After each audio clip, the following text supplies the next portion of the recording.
Okay, so hello guys and hello Mr. Ruby. We are Group G of your corporate finance class, and we are presenting the final group project. So move on to the next slide, which is the four member of our group: Võ Chí Dũng, Vũ Trần Đăng Khoa, me, Mai Cẩm Tú, and Lê Thị Tường Vi. Okay, so this is the table of content for today's presentation. So firstly, I will give you the introduction and the watch list of our group. Then I will give a stock analysis and risk and return chart.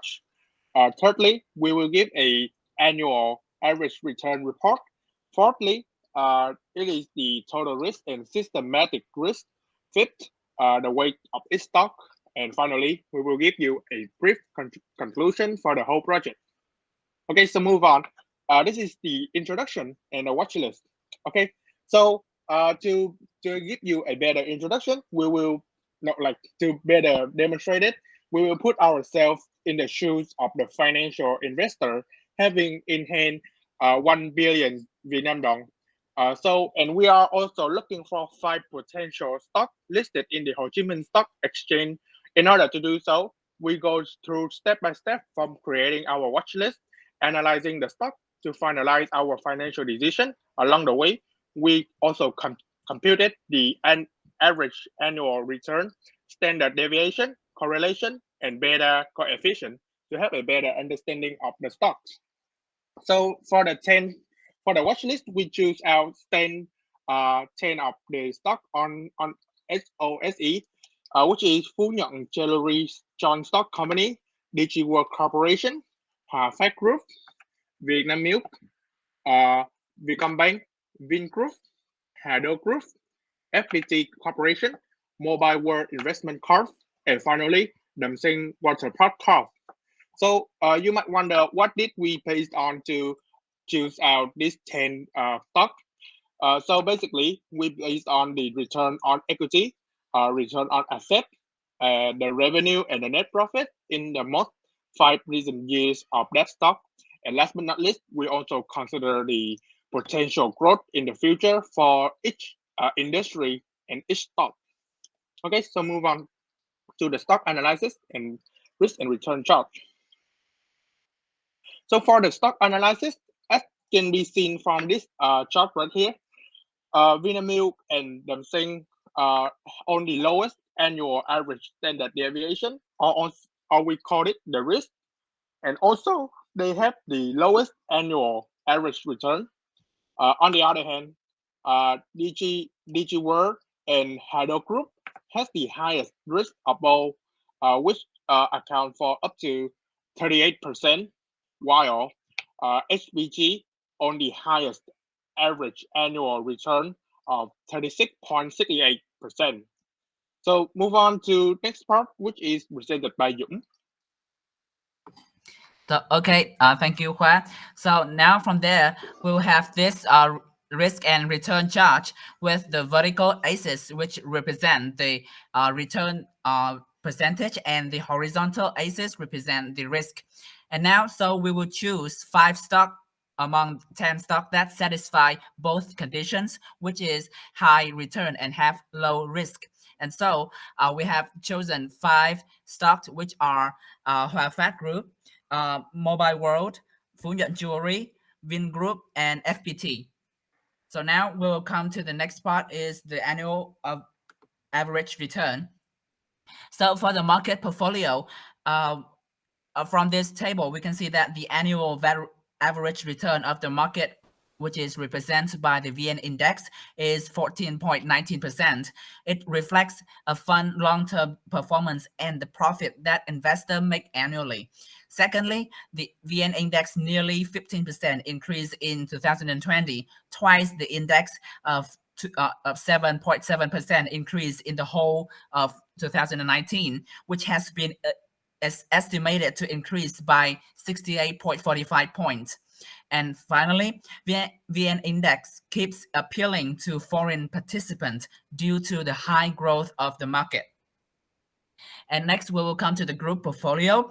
So the annual average return for short AAR of 5 stock from 2015 to 2021 ranged 0.45% to 36.68%.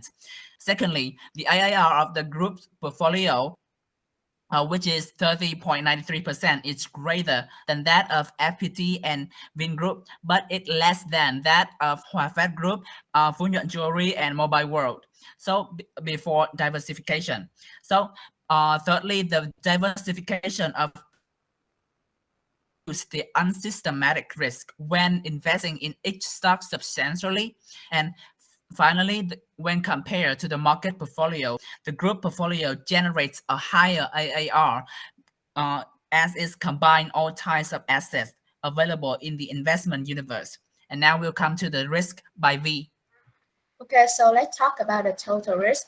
So as we can see that the annual standard deviation of each stock is ranked from 25 to 33%, and the standard deviation and the yearly variance is highest in FPT. Moreover, the FPT stock is less risky than the other stocks. And we can say that the total risk of each stock is higher than the total risk of group portfolio and market portfolio, since the market portfolio includes all types of assets in the investment universe. However, after diversification, the total risk of the portfolio reduced compared to the total risk of each stock, since the unsystematic risk is averaged out. So what is the unsystematic risk of each stock? So first, let's move to the PN3 unsystematic risk. So they are PN3 have experienced the fall in demand in the context of COVID-19, when people they buy less jewelry and they are prioritizing for the essential goods. And PN3 still in the middle of digital transformation, which need a lot of work to be done, and the process at PN3 has large number of employees and a complex departmental structure. And in 2020, the long-term debt of the company has risen significantly compared to the previous year. Next, let's move on to the HB3 unsystematic risk. So they have the highest total risk, since they have a lot of unsystematic risk. The first one about the instability in the world steel prices. So the price movement of the input material are not favorable, and the fact business results depend a lot on the price of input material and the selling price of output products. Moreover, they also experience the temporary shortage in the supply due to the temporary closure of many iron mines in Brazil. And in terms of the domestic market, there is a risk of oversupply in the short term when the Yunguok steel came into production, and it significantly increased the steel production supply. Now let's talk about VIC. So about the unsystematic risk of VIC, this number can be explained by the financial risk of entering the auto market, especially the car production in industry. In past few years, Vingroup borrowed a huge capital to finance for the production of VinFast and electric car, motorbike, and so on. So it increased the financial leverage. And next, about in terms of industrial production of automobile, motorcycle, and the telephone. So it's halting production due to the lack of spare parts and components, causing around 10,000 billion Vietnam dong in damages. And for the activity of selling goods at the supermarket, retail chain, hotel, entertainment service in Vingroup as a multiple business, it affected negatively by the COVID-19. So let's move to FPT and NW3 industry-specific risk. So both of them also experience the saturated of mobile phone market, since this company still sell smartphone and mobile phone. Moreover, FPT and NW3 also experience the global shortage in the computer chips, which is the important part for some electronic devices. So therefore, it predicted that the lack of computer chips will last until 2023. So for FPT unsystematic risk, they are experience the competitive telecommunication market, since equity is underestimated compared to Vinaphone and Viettel in terms of telecommunication. Moreover, in terms of exporting software, FPT needs more new business strategies to minimize the cost and strengthen its position compared to India. Moreover, FPT also have the relative large financial leverage with more than 55% of capital its liability must pay. So the last one is about the unsystematic risk of MWG. So they have undergone the risk from its primary revenue is come from bách hóa xanh, thế giới di động, and điện máy xanh. However, in the context of COVID-19, bách hóa xanh, thế giới di động and điện máy xanh is not an essential product and services for the people. Therefore, they also experience the risk like that. Moreover, due to the COVID-19, many stores of bách hóa xanh, điện máy xanh, and thế giới di động is closing. So move to the systematic risk. So when it comes to systematic risk, we gotta mention about beta. So what is it? Beta indicates how volatile a stock price in comparison to overall stock market.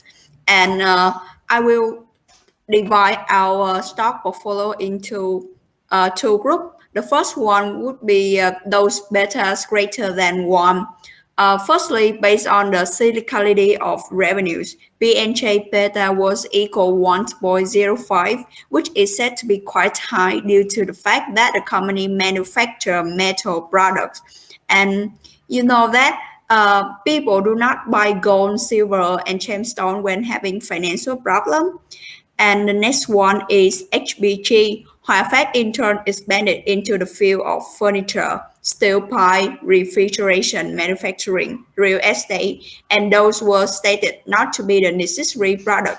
First, based on the cyclicality of revenue again, beta stayed the highest deliberately. And same outcome for MWG. You may wonder that if we base on the definition of cyclicality, so why MWG beta is still high when Bách Hóa Xanh sells necessary product like food, which is less dependent on the cycle. But MWGs also operate retail chain including Thế giới di động, điện máy xanh, and you know customer don't buy those technology devices when facing financial problem.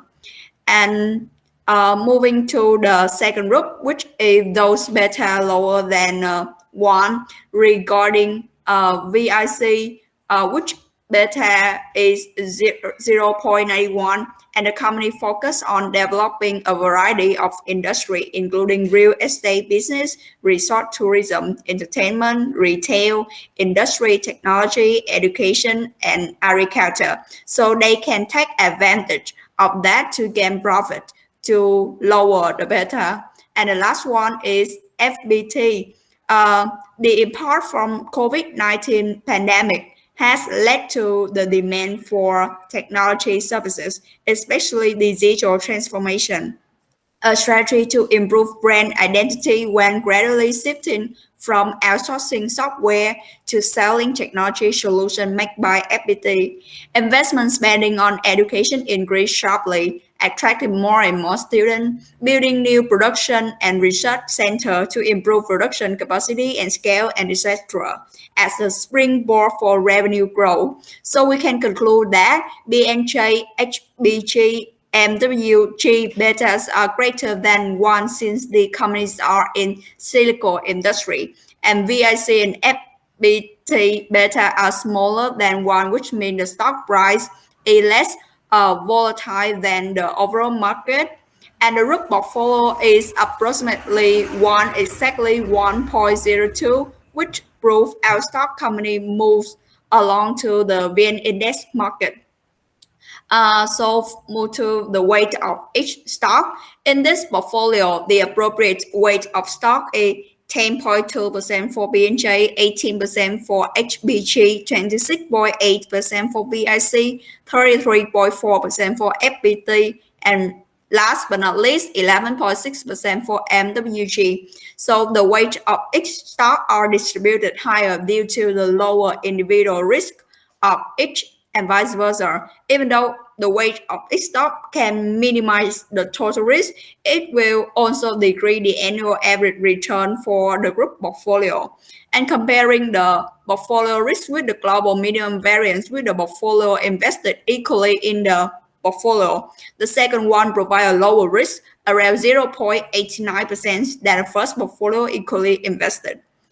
And come to conclusion, calculating the portfolio risk and return based on 6-year historical data from 2015 to 2021 helps investors have an objective look at the portfolio rather than rely on contemporary events and order.